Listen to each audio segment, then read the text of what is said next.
We're out of options, Sergeant. She needs something we can't synthesize. Run my blood screen, now. I have a theory. The medics had run out of options at 0743. Sergeant Reyes knew this because he had been standing outside the bay doors for the previous 40 minutes, listening through the gap in the partition, and the specific silence that had fallen was the silence of a medical team that has tried everything available and is now waiting for the situation to decide itself. He was not supposed to be there. He was supposed to be in debrief. He had been at the debrief when the call came through the base channel about the alien national. Critical condition, unknown pathology, no compatible treatment protocols available. And he had left the debrief, which was going to be a conversation he would have with Captain Osei later, and he had come here instead. Because he had been the one who found her. Her name was Ela. He knew this from the 3 words she had said when he reached her in the field. Her name, a designation he had not understood, and thank you, which was in standard and which she had said before she lost consciousness. The field team had gotten her back to the base in 18 minutes, which was good time for the distance, and the medical bay had taken over from there. The problem, as Reyes understood it from what he had overheard, was biological. The Vel-Sora, which was the species designation for the pink-skinned, silver-haired, violet-eyed beings that the joint operation had been working alongside for 6 weeks, had a circulatory biology that used a secondary compound rather than standard oxygen-binding mechanisms. The compound was produced internally and could not be substituted by anything in the field medical inventory. When it dropped below a critical threshold from blood loss, the body could not be maintained by external intervention.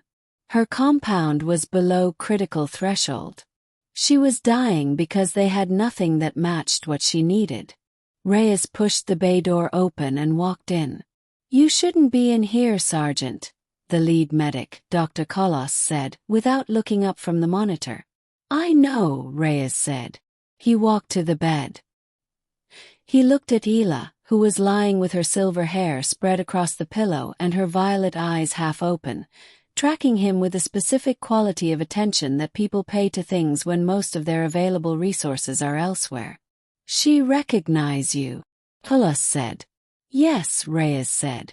"I found her in the field." "We're out of options," Kolos said. It was not a complaint.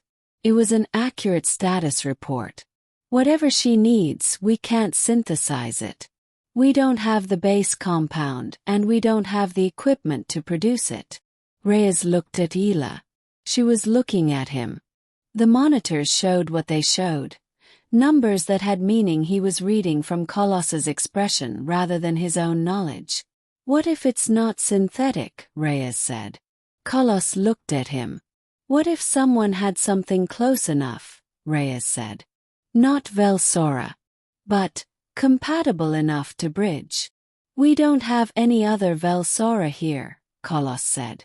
"I'm not talking about Vel-Sora," Reyes said. The theory was Dr. Kolos's once Reyes had given her the prompt. She was a better scientist than he was, and within 14 minutes she had produced a working hypothesis. The Vel-Sora secondary compound had structural similarities to certain rare blood group factors found in a small percentage of human populations. It was not a match. It was not a substitution. But as a bridge, something to hold the biology stable long enough for her own compound production to restart. It was, in Kolos's words, theoretically not impossible. It required a donor with the specific factor. Reyes had already requested his own blood screen. The result was in Kolos's hand when she finished explaining. "You have it," she said. She sounded as surprised as someone who had been doing this job for 20 years was capable of sounding. "How much do you need?" Reyes said. "I don't know," she said. "I have never done this before. No one has ever done this before. I can tell you what the risk profile looks like for you based on volume, but I cannot tell you what it will do for her. Might do nothing. Might bridge. It might." "Do it," he said. She looked at him for a moment. You understand that you are volunteering for an unvalidated cross-species medical procedure based on a 14-minute hypothesis. Yes, he said. Captain Osei is going to have a significant amount to say about this. I know, he said. Do it. The procedure took 48 minutes. Reyes sat in the chair beside the bed throughout. This was partly practical. The process required proximity and monitoring, and partly because Ela had found his hand at the 17-minute mark and had not released it, and he was not going to be the one to make her do so. The monitors did what monitors do. Tracked, reported, waited. The medical bay continued its business around them. Colossus moved between the equipment with the focused efficiency of someone doing something they were not trained for and refusing to let that stop them. At minute 37, the number on the secondary compound monitor changed. At minute 41 it changed again. At minute 48 Colossus said very quietly, "It's bridging." The room did not erupt. Nothing dramatic happened. The monitors showed what they showed, and what they showed was that the threshold was no longer dropping. The compound production was restarting. The bridge was holding. Ela's hand tightened on his. He looked at her.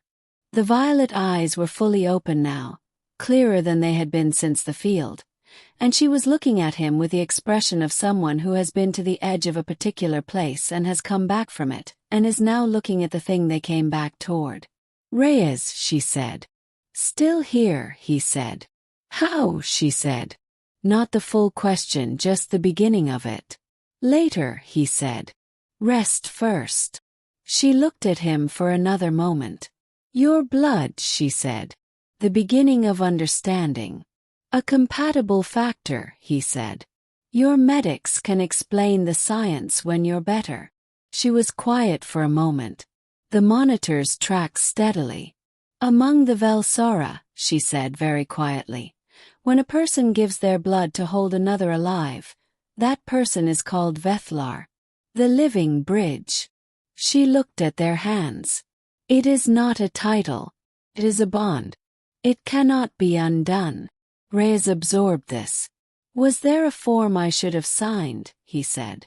Something moved in her expression, fragile and real, and the beginning of something that was going to be, eventually.